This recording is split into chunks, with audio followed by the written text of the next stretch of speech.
올 수능 시험의 잣대가 될 모의평가가 전국 고등학교와 학원 등 2천여 곳에서 진행되고 있습니다. 의대 증원이 올해 수능에서 큰 변수로 작용할 전망인데요. 이른바 킬러 문항 없이 변별력을 확보할 수 있을지가 관건입니다. 취재기자 연결해서 좀 더 자세한 내용 알아봅니다. 이문석 기자. 네, 교육부입니다. 네, 지금 시각이면 3교시 영어 시험까지 좀 진행이 됐을 것 같은데요. 앞서 국어와 수학은 지난 수능보다 다소 쉽게 출제됐다고요? 네, 그렇습니다. 한국교육과정평가원은 국어와 수학 모의평가를 지난 수능보다 다소 쉽게 출제했다고 밝혔습니다. 학교 수업을 제대로 듣고 EBS 수능 교재를 충실히 풀었다면 크게 어렵지 않은 수준이었다고 했습니다.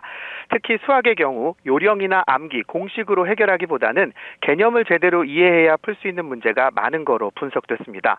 출제 경향에 대한 의견 들어보겠습니다.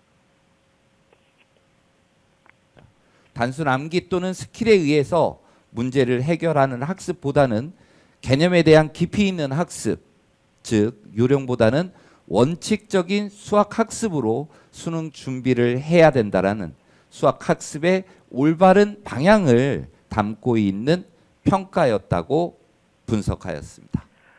네, 이번 시험은 의대 증원이 확정된 뒤 첫 모의평가라는 점에서 관심이 큰데요. 모두 47만 4천여 명이 응시했습니다. 평가원은 모든 영역에서 킬러 문항 없는 출제 기조를 계속 유지했고 EBS 교재 연계 비율은 50% 이상이었다고 밝혔습니다.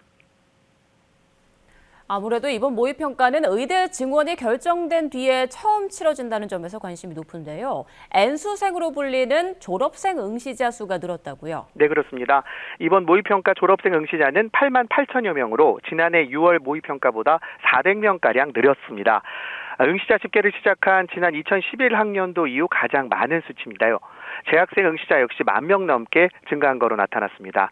특히 올해는 의대 증원과 맞물려 대학을 다니다가 다시 수능을 보는 최상위권 반수생이 증가할 거로 예상됩니다. 일반적으로 6월 모의평가 때보다 9월 모의평가에 반수생 응시자가 늘어나는 경향이 있습니다. 다만 9월 모의평가 결과는 수시 전형 뒤에 나온다는 점에서 오늘 모의평가 점수를 내년 학년도 대학 입시 기준으로 삼는 경우가 많을 거로 보입니다. 입시 업계는 올해 의대에 지원하려는 반수생들이 큰 변수로 작용해 이번 모의평가 점수만으로 입시를 예측하는 것이 쉽지 않은 상황이라고 밝혔습니다.